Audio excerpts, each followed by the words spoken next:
Bueno, buenas tardes a todos. Les habla Hugo Amengual, director de Telepsicología. Vamos a dar comienzo hoy a una nueva charla del ciclo del psicoterapeuta hoy. En este caso, el tema a tratar es la introducción a la terapia cognitiva conductual del trastorno del pánico. Tenemos nuevamente a nuestro docente habitual, el licenciado Maximiliano Diego Herrera, y ya vamos a dar comienzo, que estamos sobre la hora. Así que, bien. Diego, si querés Bueno, comenzar, adelante nomás. bien. Bueno, bienvenidas a todos y todas. Gracias, Hugo, por la invitación, como siempre. Les recomiendo ingresar a la página de Telepsicología, que hay un programa de práctica profesional, que después Hugo les va a dejar ahí en el chat seguramente el- el enlace. Esto es una serie un ciclo de charlas que venimos dando hace varias semanas, que justamente tienen que ver con la formación profesional y la práctica que el programa también aporta. Así que bueno, hoy vamos a trabajar, vamos a ver una introducción de la terapia cognitivo-conductual para el trastorno de pánico. Para los que recién están ingresando y no conocen, en telepsicología hay un programa que armó Hugo que tiene que ver con prácticas profesionales supervisadas, y es muy interesante porque está la posibilidad de atender a pacientes, digamos, que ya están, incluso hay bastantes pacientes en listas de espera y están siendo atendidos por profesionales que recién comienzan, bajo supervisión y también en estudio. Así que bueno, hoy vamos a empezar con este tema, que es el tratamiento cognitivo-conductual para el pánico. Después, bueno, en el chat ahí van a encontrar más información sobre el programa de entrenamiento de práctica profesional. Bueno, en principio es compartirles el tema de la ansiedad. Sabemos que la ansiedad tiene muy mala fama en nuestra cultura en general y en otras culturas también, pero incluso hay mucha terminología que vamos usando que se usan digamos, entre personas que padecen algún tipo de ansiedad o tal vez no, que es usar el término patologizado. Es decir, la ansiedad es una respuesta normal que todas las personas tenemos, que compartimos con mamíferos digamos, otras especies. Es una respuesta del organismo normal y una respuesta adaptativa. Ahí tienen en el chat el link, así que les invito para guardarlo. Eh, Justamente les decía, una respuesta normal y universal ante determinados estímulos, que tiene que ver con una activación autonómica del sistema nervioso autónomo, fisiológica, y que en el caso del pánico, obviamente rebasa los umbrales adaptativos y funcionales. Es decir, que la ansiedad en sí no tiene nada de malo, eh, digamos, al contrario, es preparatoria, nos ayuda a afrontar situaciones de manera funcional, a orientar nuestra atención para poder de alguna manera prepararnos para la situación a afrontar. Incluso hay muchísimos test que utilizamos en terapia cognitivo-conductual. Está también en otras charlas que hemos dado acá en Telepsicología, hemos visto muchos de ellos, eh, y estos test apuntan a justamente detectar el nivel de ansiedad, la ansiedad fisiológica, ansiedad cognitiva, formatos en donde se manifiesta la ansiedad en sí, generalmente. Ahí tienen el link de las charlas. Bueno, cuando se percibe preocupación excesiva, nerviosismo, inseguridad, miedo, rumiación del pensamiento, es decir, un pensamiento hiperreflexivo que no conduce a una resolución de problemas, y dificultades en la memoria, la concentración, cuando ya hay manifestaciones psicofisiológicas, como sudoración, temblores, alteraciones respiratorias, taquicardia, alteraciones y problemas psicosomáticos, y o disfunciones sexuales, consumo excesivo de comida, alcohol, tabaco, o alguna sustancia, ya estamos frente a un trastorno de ansiedad. Les repito que la ansiedad es una respuesta adaptativa, normal, universal, pero estamos hablando de un trastorno de ansiedad cuando los umbrales sobrepasan lo adaptativo y funcional para poder adaptarse en interacción con el ambiente. Es importante que tengamos algo de ansiedad en distintas situaciones. Es importante que podamos tener ansiedad porque también eso nos mantiene despiertos, nos mantiene orientados y nos mantiene también con un nivel de alerta que necesitamos para poder afrontar las situaciones. Si yo no tuviera algo de ansiedad, por ejemplo, en este seminario que estamos dando, probablemente no hubiese preparado estas cosas, no hubiésemos tenido las cosas listas o tal vez, bueno, la ansiedad anticipatoria no haya servido para poder hacer lo que yo tengo que hacer para poder dar esta charla. Entonces es importante porque también mantiene un nivel de vigilia y un nivel de orientación al problema adaptativo. Cuando hay un trastorno de ansiedad, por ejemplo el pánico, un trastorno de pánico, la orientación al problema es pobre, es deficitaria. Entonces, ahora sabemos que el trastorno de pánico, así es clasificado en el manual estadounidense DSM-5, revisión 2018, antes se llamaba trastorno de angustia, pero bueno, la sintomatología era la misma. Después vamos a recorrer cuáles son los criterios, pero me parece importante conceptualizar la cuestión de que la ansiedad es esa sensación o vivencia interior difusa de inquietud, malestar, desasosiego que no responde a ninguna causa concreta en muchos casos. Bueno, hay muchas definiciones en el diccionario, pero a nivel, en lo que tiene que ver con los manuales de psicología, se diferencia de la angustia, porque la ansiedad tiene una manifestación, signos y síntomas fisiológicos dominantes, mucho más que la angustia. Y justamente diferenciada del miedo, porque este último alude a una vivencia desencadenada por un peligro o un estímulo potencialmente peligroso específico. Todos están en el mismo espectro, por decirlo de alguna manera, el espectro, digamos, ansioso. Ahí vayan viendo los links en el chat que son importantes.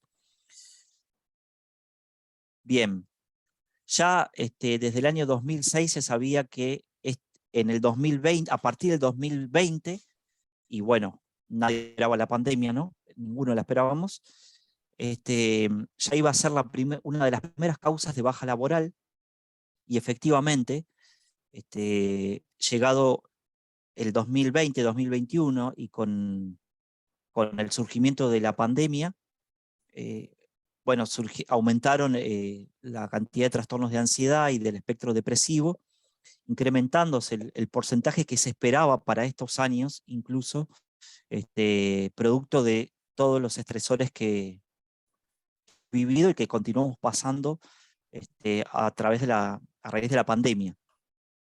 Vamos a ver los criterios.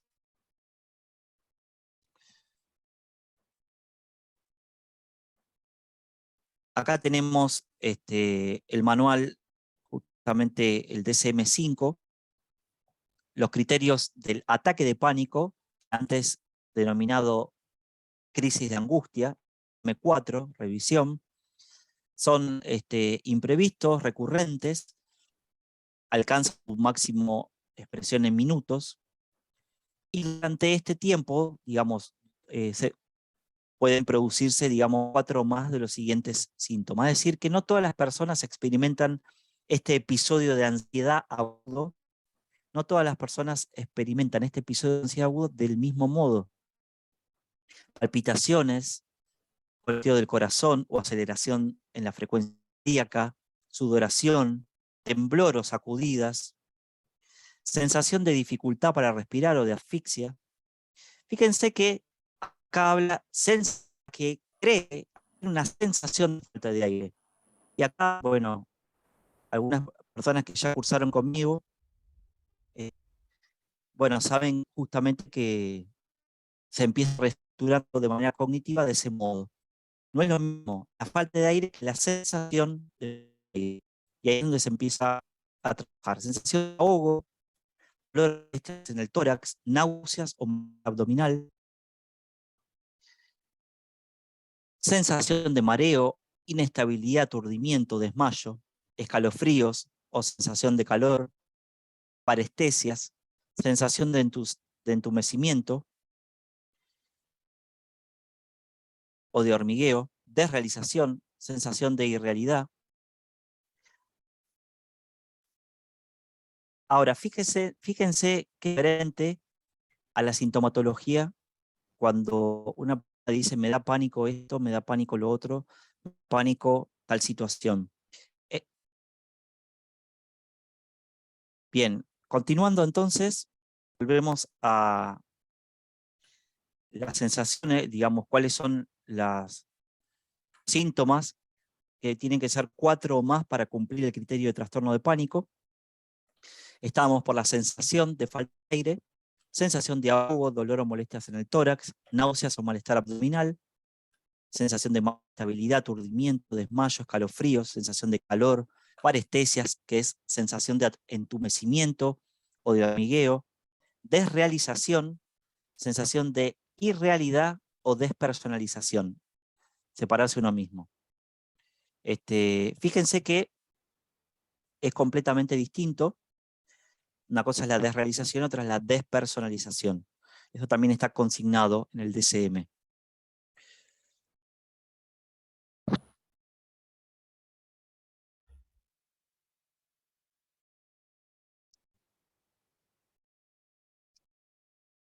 Un segundo, ¿eh? Bueno, miedo a perder el control o de volverse loco, miedo a morir. Ahora fíjense que hay 13 ítems y hay que cumplir 4 o más. Es decir que hay muchísimas formas de experimentar un episodio de pánico. Es decir, no todas las personas que tienen episodios de pánico tienen un trastorno de pánico. Las personas que tienen justamente un trastorno de pánico vivencian estas sensaciones de una manera repetida en el tiempo. Bueno, después está el criterio B, que justamente tiene que haber pasado meses, lo que les decía recién. Hay una inquietud o preocupación continua acerca de volver a tener un episodio de pánico o episodio de angustia, como se llamaba anteriormente. El criterio C, también que no se puede atribuir este episodio de pánico a una alteración de alguna sustancia, que eso es muy frecuente hoy en día, que se encuentra en la clínica, y la alteración no se explica mejor por otro trastorno mental. Por ejemplo, no se consigna un trastorno de pánico cuando el pánico ocurre en el contexto de otro trastorno de ansiedad. Por ejemplo, un trastorno obsesivo compulsivo, un trastorno de ansiedad social, un trastorno de ansiedad por separación, un trastorno de estrés postraumático. No se consignan dos trastornos, es decir, que se consigna el episodio de pánico en el contexto del otro del trastorno mental principal. Bueno, hay especificadores, justamente. Hay especificadores que podemos encontrar. Este es el especificador de ataque de pánico y como ustedes saben y les dije recién, el trastorno de pánico tiene que suceder, para que se diagnostique como trastorno de pánico, tiene que estar esto vivenciándose por parte de la persona durante un mes o más y cumpliendo 4 o más ítems. Fíjense que son completamente diferentes, es decir que lo que más se presenta en la clínica es la sensación de falta de aire, también esto de el miedo a perder el control. Yo se los destaco, estas cuestiones, porque son aspectos que después van a ser blanco del tratamiento. La sensación de ahogo, las palpitaciones, y lo que también se diferencia el DSM-5 del DSM-4 revisión es que ya se divide el trastorno de pánico con la agorafobia. La agorafobia está consignada como un trastorno aparte y ya no es que se diagnostica como trastorno de angustia con agorafobia o sin agorafobia. Es decir que ahora es trastorno de pánico y la agorafobia como, consignado como otro trastorno de ansiedad dentro del espectro ansioso. Bueno, vamos a continuar con las diapositivas y apuntar al tratamiento.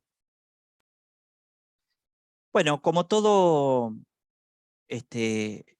trastorno mental, problemática dentro del campo de la salud mental, tenemos una perspectiva integrativa desde la terapia cognitivo-conductual. Justamente esto lo estamos viendo a través de los distintos seminarios, no solamente por tener en cuenta aspectos biopsicosociales, cuestiones hormonales, neurohormonales, fisiológicas, cognitivas, conductuales, emocionales, contextuales, relacionales, no solamente por eso, sino también porque trabajamos desde la terapia cognitivo-conductual desde una perspectiva de integrar modelos con apoyo empírico, modelos que han mostrado eficacia, efectividad y eficiencia para el tratamiento de las problemáticas de salud mental. Por eso también decimos que es una perspectiva integrativa.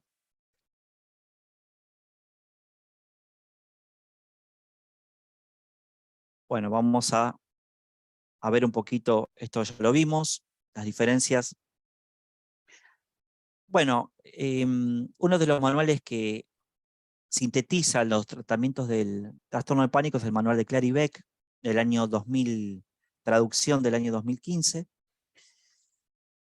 Justamente se habla de, Beck nos habla de que hay creencias nucleares, creencias que tienen que ver sobre sí mismos, sobre los demás y sobre el mundo, y pensamientos automáticos que derivan de ellas, que son ansiógenos, pueden ser verbales o imágenes, que se gatillan o se activan ante determinada situación.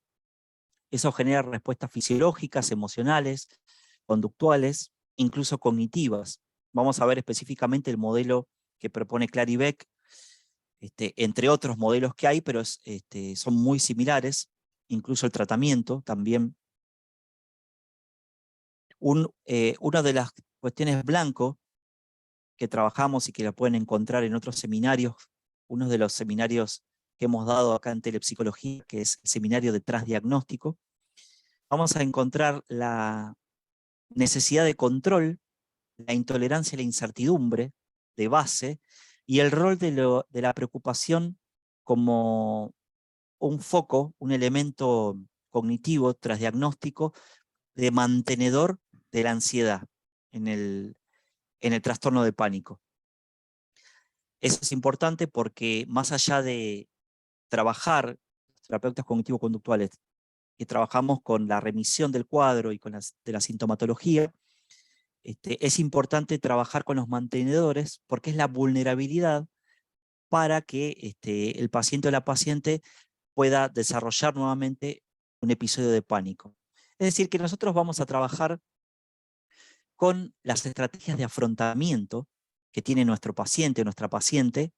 Recordemos a Lazarus y Folman en los modelos de tesis-estrés, los distintos afrontamientos frente al estrés.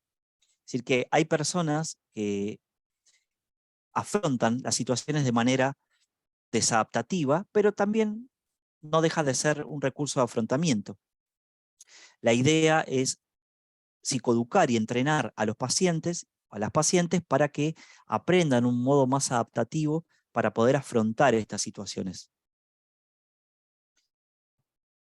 Bueno, encontramos, acá tienen algunas imágenes, por ejemplo una imagen de corte del cerebro, un dibujo, donde se ve la corteza prefrontal.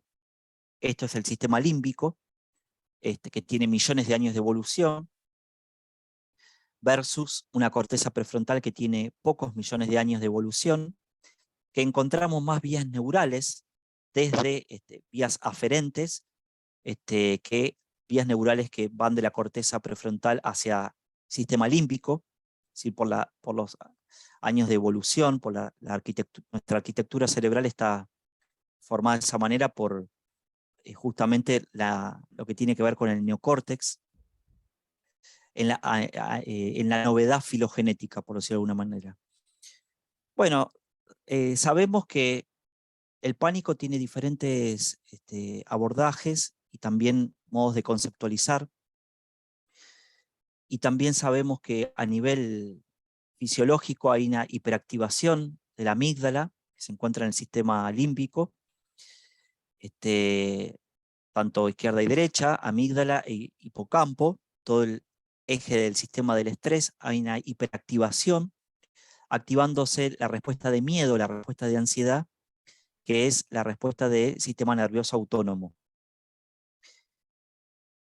Voy a compartir con ustedes un pequeño fragmentito. Cualquier pregunta o consulta la van dejando por escrito y después lo vemos al final. Vamos a ver un videíto que ilustra un poco estas cuestiones neurofisiológicas.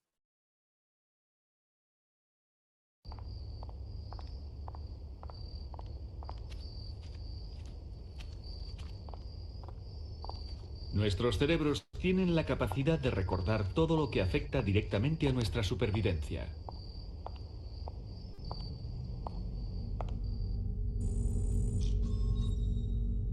Cualquier sensación de peligro activa la Fíjense que amígdala. dice cualquier sensación de peligro.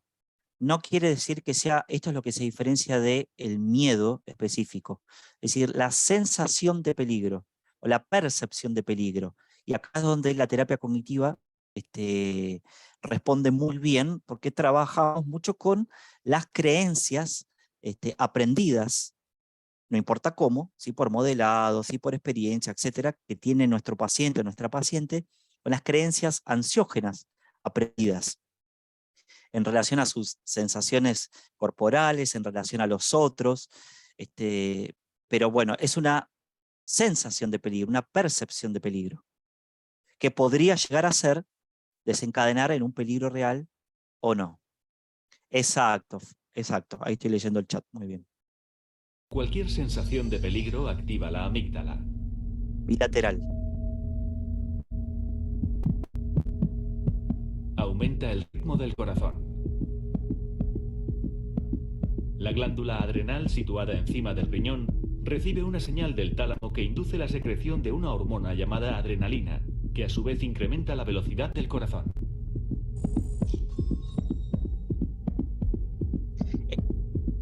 En este punto ya, cuando las sensaciones corporales aumentan tanto, y la percepción aumenta tanto, ya por las vías del sistema nervioso periférico, por los nervios, digamos que las neuronas que están conectadas,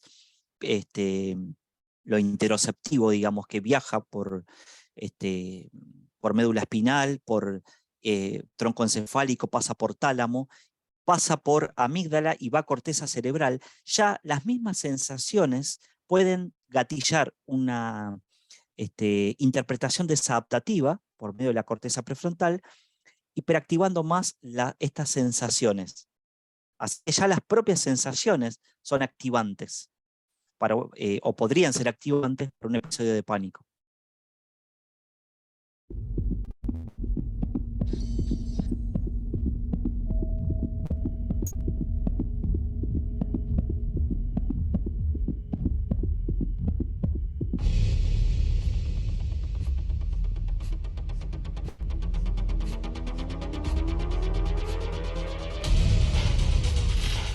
La sangre, bombeada con más rapidez hacia cada músculo, tiene fuerza superior a la habitual.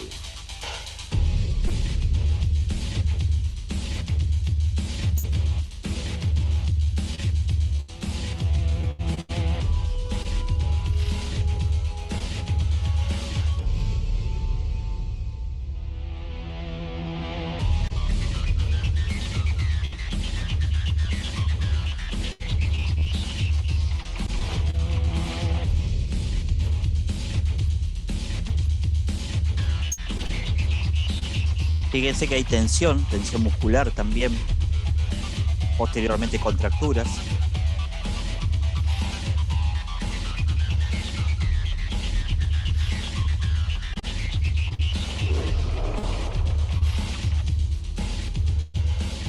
A esta reacción se la conoce como de lucha o huida. Esta nueva e inesperada fuerza que se genera en situaciones peligrosas forma parte de nuestro instinto de supervivencia. Fíjense el caminar posterior, sensación de cansancio, la gente está más cansada, suele llegar cansada, como si hubiese tenido que hacer un esfuerzo extra. Volvamos a empezar.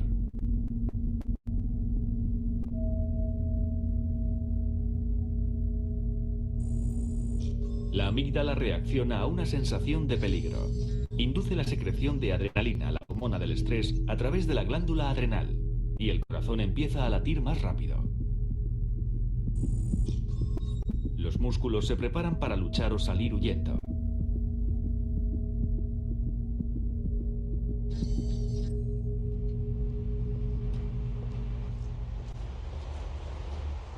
John. Al percibir la amígdala el peligro, la primera reacción será la de correr. El lóbulo frontal valora la situación. Es nuestro instinto de supervivencia. Ah, pero si eres tú. La amígdala, que percibe el peligro, y el lóbulo frontal, que valora la situación, desempeñan una función primordial en el instinto. Bien, ahí como vieron en este videíto, se ve claramente cómo la percepción de peligro justamente es lo que gatilla, digamos, todas estas sensaciones, no el peligro, digamos, real. Voy a compartir con ustedes lo que sucede en la curva de ansiedad a través del tiempo, que luego de un episodio de pánico, que la persona vivencia como algo catastrófico, en lo cual se pierde el control, luego comienza a evitar algunas situaciones, incluso la posibilidad o los lugares o alguna situación que quede asociado con el episodio de pánico. Esta evitación justamente no permite a la persona aprender y desconfirmar sus creencias de peligro o desadaptativas, por lo cual el rol de la evitación es fundamental para mantener el trastorno de pánico. Es decir, nosotros los terapeutas cognitivo-conductuales no vamos a hacer hincapié tanto en la génesis, en la etiología, sino también en los mantenedores, como por ejemplo los aspectos evitativos a nivel cognitivo y conductual. Es decir, vamos a ir trabajando con y animando a nuestro paciente o a nuestra paciente para que vaya gradualmente tolerando las sensaciones de ansiedad y vaya desconfirmando sus creencias erróneas o de peligro, para que la ansiedad pueda hacer su curva normal y pueda hacer la curva decreciente de manera normal. Por eso, como dice en NAFOA, nosotros lo que tenemos que hacer es, en sesión, tenemos que trabajar con la activación del sistema de miedo, justamente, y trabajar activando a nuestro paciente o a nuestra paciente en sesión. Es decir, que no sirve de nada si nosotros no lo empezamos a hacer esto en un ámbito controlado, es decir, la exposición me refiero. Les voy a compartir un cuestionario que trabajamos, por ejemplo. Esto lo van a ver en otros seminarios que dimos en telepsicología, donde dimos evaluación sintomática,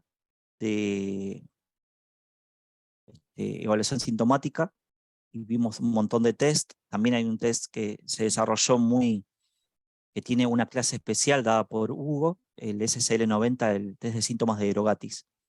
Ahí lo van a encontrar también en la plataforma. Cómo puntuarlo, cómo observar todos los constructos. Bueno, este es el cuestionario de sensaciones corporales, BSQ, donde justamente se pregunta a la persona desde no atemorizado hasta extremadamente atemorizado. Tiene que ir puntuando las distintas sensaciones que tienen que ver con los criterios del episodio depresivo.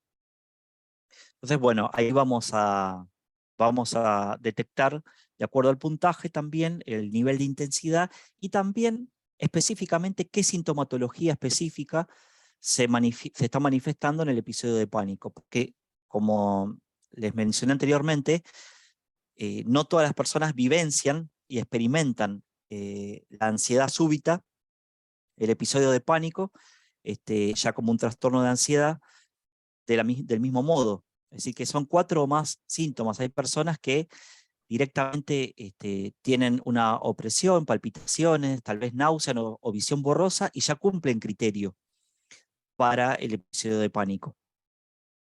Pero, como les mencionaba anteriormente también, uno de los mecanismos que mantienen la problemática es la evitación. Por eso, el pánico, si no es tratado, una terapia que haya mostrado eficacia, efectividad y eficiencia, como la terapia cognitivo-conductual, se puede perpetuar en el tiempo y así la persona aprender más rápidamente distintas conductas evitativas. Entonces comienza a repetir y comienza a aprender toda una serie de conductas evitativas y así se acostumbra, de alguna manera se habitúa a todas estas conductas evitativas. Bien, ahí tienen el tema de la próxima charla. Retomando las cuestiones que tienen que ver con el tratamiento cognitivo-conductual, Clary y Beck hablan de diferentes tipos de pánico: el pánico espontáneo, el pánico ante señales situacionales, el pánico nocturno, el pánico limitado, digamos, en alguna situación, y un episodio de pánico aislado sin cumplir criterio de trastorno de pánico. Bueno, los criterios del episodio de pánico, tanto como el crisis de angustia, son los mismos. Vamos a ver el modelo.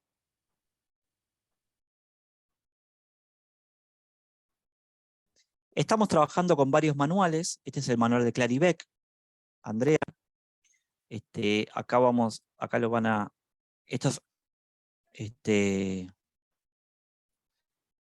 es el modelo cognitivo-conductual del trastorno de pánico de Clary Beck ante diferentes claves activadoras o estímulos provocadores.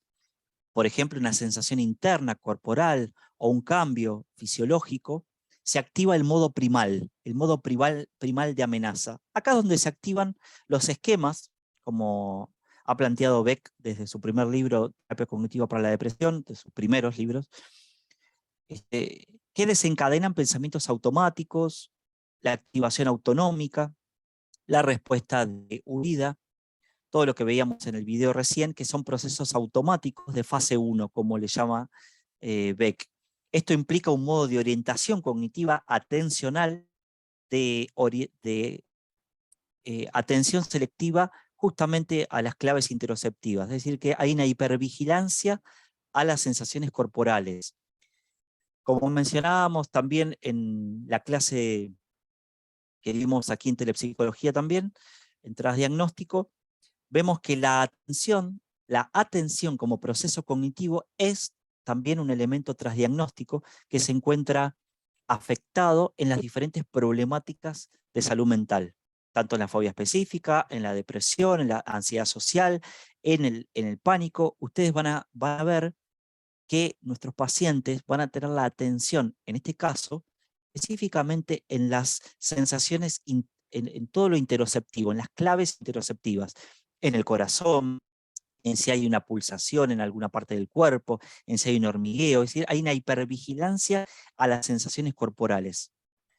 Cuando se activa el modo primal, como dice Clary Beck, hay una activación autonómica, sistema nervioso autónomo, se intensifican los síntomas físicos que son temidos a su vez. Esto gatilla también pensamientos automáticos en interacción recíproca, propiciando también una conducta defensiva de huida. En todos los trastornos hay un modelo básico que Clary y Beck plantean para los trastornos de ansiedad. Hay un modelo básico como hay un modelo para lo que es la rumiación mental.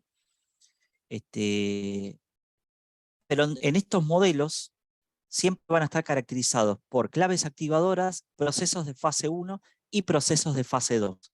Los procesos de fase 2 ya interviene, digamos, la conciencia, por decirlo de alguna manera. Estos son procesos automáticos, incluso. Recordemos que la respuesta de miedo es 300 milisegundos más rápido que una respuesta cognitiva intencional que pasa por corteza prefrontal. Es decir, que una respuesta amigdalina sin que pase por corteza prefrontal es mucho más rápido y es adaptativo que uno pueda responder ante un peligro, por ejemplo, real, de ese modo y no pensar que hay un peligro. Por ejemplo, cuando nosotros estamos cruzando la calle y tenemos a nivel visual, en el campo visual, estamos por cruzar y nos detenemos de manera automática con una respuesta de sobresalto, es adaptativo que esa detención, de alguna manera, no haya sido mediada por nuestra conciencia o nuestro sistema cognitivo, porque justamente tiende a la autoconservación, a la preservación, tiende a la adaptación. Por eso nos pasa que cuando estamos, por ejemplo, cruzando la calle, o hay estímulos que estamos procesando que no son accesibles a nivel consciente, pero sí se procesan de manera no consciente. Esto lo que permite es el automatismo y la adaptación. Pero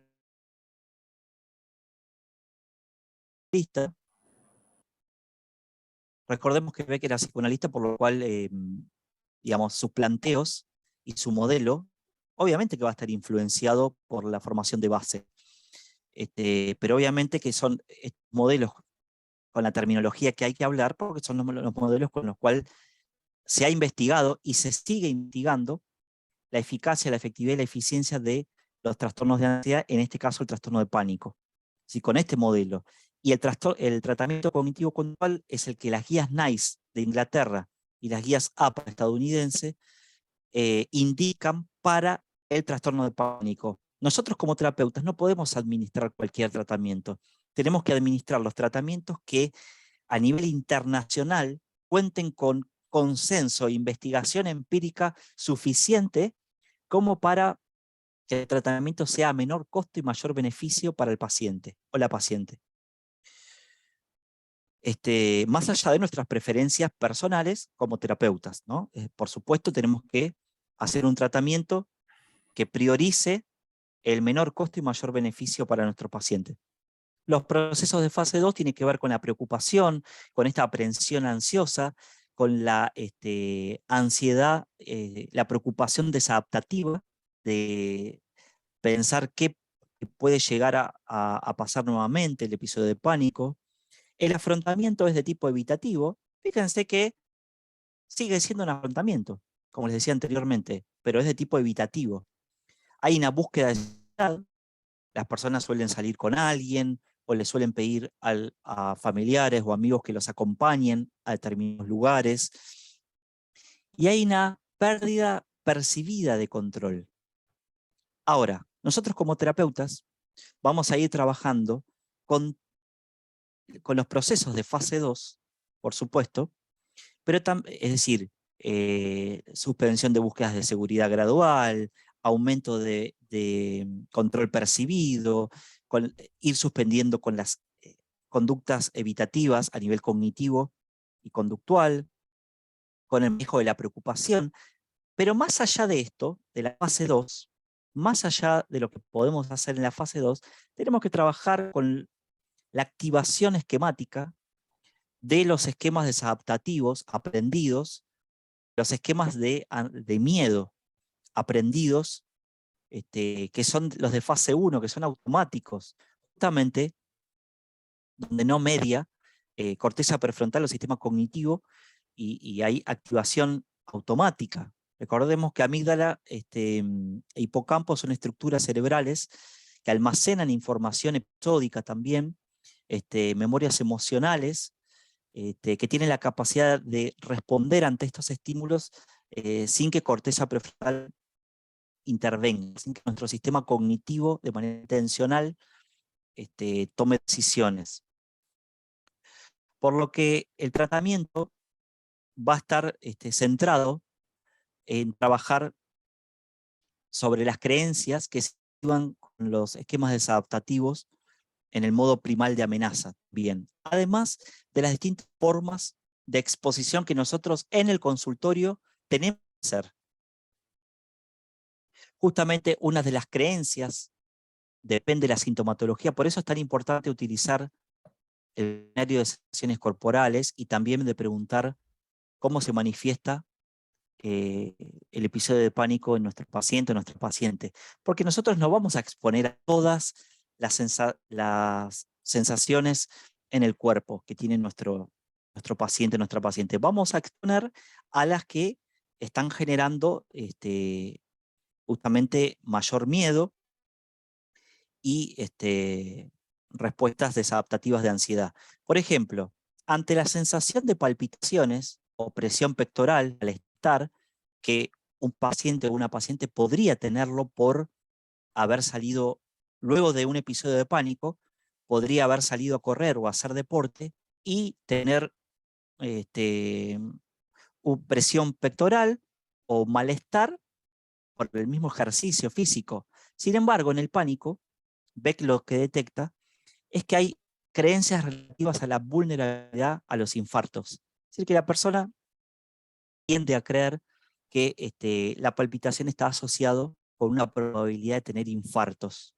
Y bueno, estos son los esquemas desadaptativos de amenaza que Clary y Beck detectan, que son los que activan el modo primal de amenaza. Por otro lado, en la sensación de ahogo, falta de aire o respiración irregular, la creencia de posible asfixia y muerte. Por eso, nuestros pacientes, mareos, desmayos, la creencia de pérdida de control o de hacer algo que pueda resultar vergonzoso o volverse loco, o presencia, por ejemplo, de un tumor cerebral.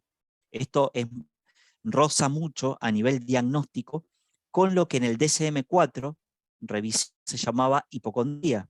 Y el DSM-5 y las modificaciones del 2018 es ansiedad por enfermedad dentro de los trastornos somáticos. Por eso nosotros vamos a trabajar con la exposición a estas sensaciones para que se gatillen estos esquemas, estas creencias, y que la persona se permita desconfirmar que esto no sucede. Por supuesto, lo tenemos que hacer de manera gradual, de manera adaptativa, y en muchos casos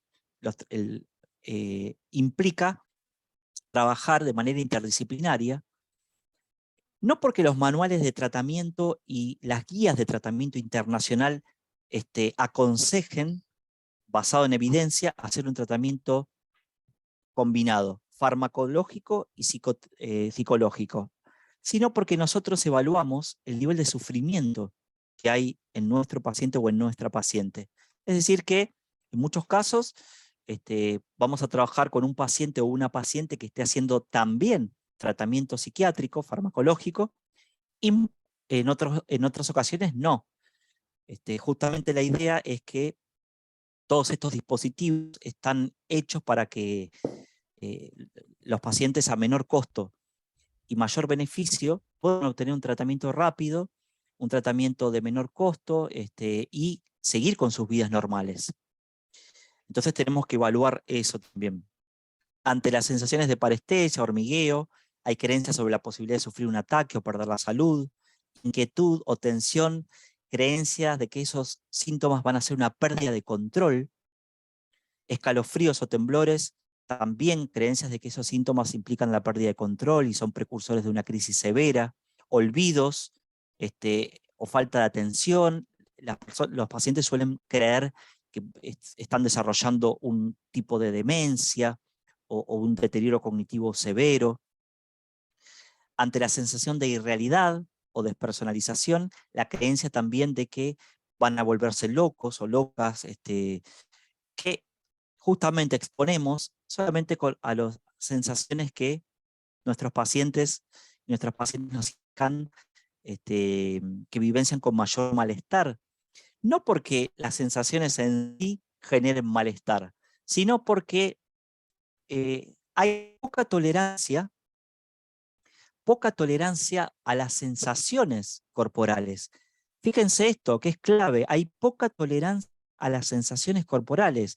Sucede con la hipocondría, el trastorno de ansiedad por enfermedad, que al notar ya sensaciones físicas, estas son malinterpretadas, como sucede en el pánico.